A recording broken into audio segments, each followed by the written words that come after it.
mahakasika kosa ny fitaterana dia itirantsika manaraka nanatanteraka fivoriam-be nanomboka androany ny mpitatitra rehetra amin'ny zotra eto Antananarivo. Anisan'ny notoniana tao anatin'ity fivoriana ity ny tetsy amin'ny ANSP Filoha ny mikasika ny lalana mifehy fitaterana vaovao, eo ihany koa ny mikasika ny raharaha ny fitaterana. Fanazavana zavatra efatra ngamba no resahana eto voalohany aloha zany dia izao fivoriam-be nataon'ny ministera iantsona ny mpitatitra rehetra anomanina ny congrès malgache de la route de transport zao mandritra ny voandro izy dia ny androany sy ny rapitso fa ny zavatra faharoa tokony tenenina dia zay voalaza ny demoto ministra teo ary isoranazy lehibe koa dia ataontsika hoe fanatsarana sy fametrahana ny asa-pitaterana sy ny fifamoivoizana eny an-dalambe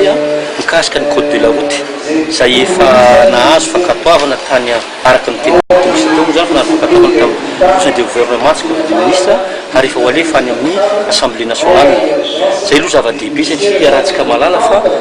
efa ela zany tsisy mihitsy fanovana lalàna mikasika zay code de la route zay dia mino izahay fa zavatra hatsara ny asa-pitaterana sy fifamoivoizana fivezivezena an-dalambe zay code de la route zay. Faharoa mikasika n'le hoe ny interface mazava ny tenin'andre moto ministra teo fa betsaka ireo izay milaza fa sy ny tena mpitatitra any amin'ny ministera na ny ambaratonga-pahefana rehetra. Mazava ny resaka ny ministra teo hoe manangana ianareo ary jireo anaraka any tena hoe procédure ara-dalàna ny zany hoe solon-tenanareo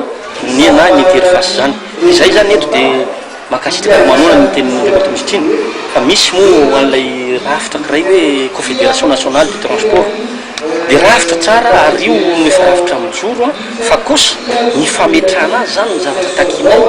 hoe aleo iainga any fotony mihitsy ary hatrany amin'ny faritany. Izany hoe ny tiana tenenina moa zany dia hoe miainga amin'ny transporteur amin'ny coopérative ao anatin'ny union na association dia ireo indray no mametraka an'le CNT na le confédération nationale du transport. Ka izay zany eto dia araka ny tenina malay teo fantanina apetraka tamin'andre ministra hoe mangataka izahay mba mandra-pahatonga ny fametrahana ara-dalàna apetraka ny mpitatitra tsy hakanavaka manerana Madagasikara dia aoka aloha tsisy fanapahan-kevitra raisy ny ministera mikasika an'izany solon-tena ny mpitatitra izany. Zay ny zava-dehibe angatanay fa izahay dia mangataka hoe aleo handeha amin'ny fifidianana ara-dalàna sy malalaka miainga avy aty amin'ny mpitatitra mihitsy ka mandeha amin'ny ambaratonga maratonga ny sena.